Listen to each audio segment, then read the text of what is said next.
The Viking woman buried as a warlord, grave BJ581. In 1889, archaeologists on the Swedish island of Birka unearthed one of the most spectacular Viking graves ever found, BJ581. Inside, a warrior buried with honor on a ridge overlooking the town. A full arsenal of weapons: sword, axe, spear, arrows, 2 shields. 2 horses sacrificed beside him. Gaming pieces suggesting a high-ranking commander who planned battles. For over a century, everyone assumed this was a male Viking warlord, the ultimate proof of Birka's military elite. Then, in 2017, a DNA test dropped a bombshell. The bones belonged to a woman. No mistake, XX chromosomes. A female Viking buried as a professional warrior with the highest military honors. Suddenly, everything we thought we knew about Viking women and Viking society changed forever. This is the story of grave BJ581, the discovery, the controversy, the DNA proof, and what it really means for our understanding of the Viking Age. Birka, the Viking trading powerhouse. Birka, on Lake Mälaren near modern Stockholm, was one of the Viking Age's greatest hubs from roughly 750 to 975 AD. A fortified town with international trade, Arab silver, Frankish swords, Byzantine silk, Slavic slaves. Garrisoned to protect commerce. Hjalmar Stope excavated Birka in the 1870s to the 1890s, uncovering over 1,100 graves. Most were ordinary, but chamber graves, large wooden rooms filled with elite goods, belonged to the top tier. BJ581 was the richest warrior chamber grave. The body sat upright, dressed in fine clothing with silver-threaded embroidery.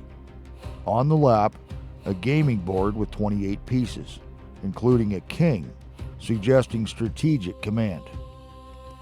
Weapons everywhere: a sword in its scabbard, battle knife, axe, fighting spear, penetrating arrows for war bows, 2 shields. 2 sacrificed horses, 1 bridled, ready for the afterlife ride. No jewelry, typical of female graves, no weaving tools. Everything screamed professional male warrior. For 128 years, textbooks, museum displays, and reconstructions showed a bearded Viking chieftain, until science intervened. The 2017 DNA revolution. In 2014, Anna Shellstrom, an osteologist at Stockholm University, noticed something odd while re-examining BJ581 bones. The pelvis looked wide, feminine, cheekbones delicate, jaw graceful, but in a male warrior grave.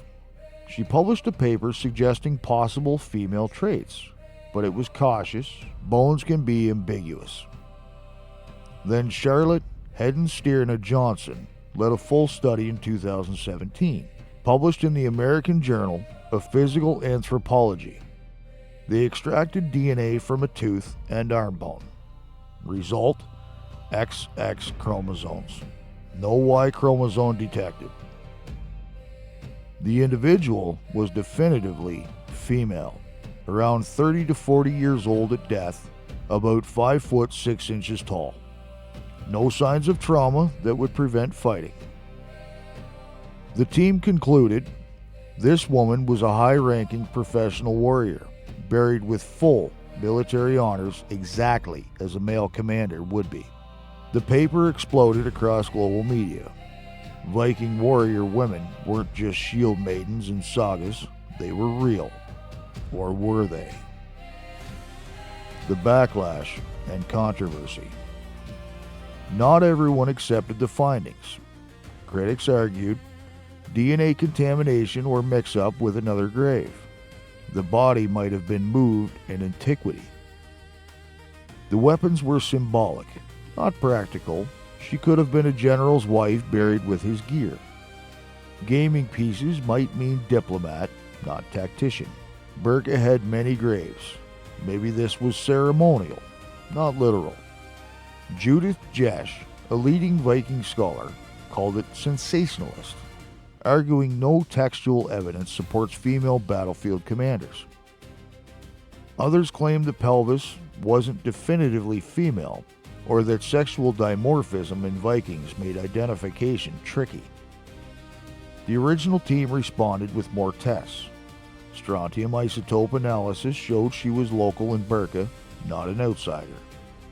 Additional DNA from multiple bones confirmed female. Independent labs verified results. The grave's context remained unchanged. Weapons laid as if for use, horses sacrificed, position of command. No weaving battens, oval brooches, or other typical female markers. The controversy raged for years, highlighting how deeply we assume warriors equals men, but the science held.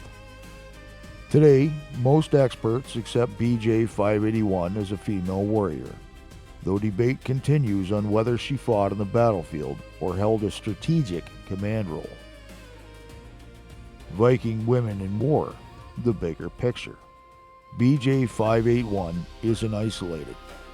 Written sources mention shield-maidens. Lagertha and Saxo Grammaticus, Herver and Sagas. Arab traveler Ibn Fadlan described Rus, Viking women with authority. Archaeology shows more. About 10 to 15% of Viking graves with weapons contain female skeletons, though many are modest. High-status examples exist everywhere. Grave evidence from Denmark and Norway shows women with swords, axes, spears. Some were clearly fighters. Viking society gave women more freedom than most contemporaries.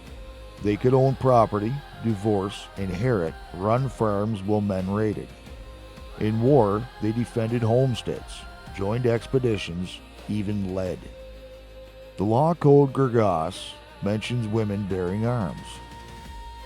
BJ 581 takes it further. She wasn't just armed, she was buried as the apex military elite. Her gaming set suggests planning battles, not just fighting in them. She may have been a general, a tactician, a leader of Birka's garrison. Legacy and what it changes. Grave BJ 581 forced a rewrite. Museums updated displays, reconstructing her as a woman warrior. Popular culture exploded. TV shows, books, games featuring female Vikings surged. It challenged binary views of gender and history. Not every Viking woman was a warrior. Most weren't. But some were. And at least one reached the absolute top. We don't know her name. We don't know her deeds. But her grave speaks louder than any saga. She was laid to rest as a warlord. Horses, weapons, strategy games, because that's what she was. In death, Viking society honored her exactly as it would its greatest male commanders. No separate category, no diminishment. Just equality in valor.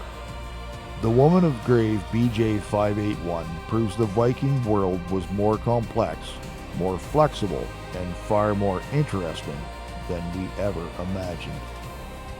Do you think she fought on the front lines or commanded from the war room? And how many more like her are waiting in untested graves? Subscribe for more warriors. Next video, Hannibal Barca, the 9-year-old who swore eternal hatred.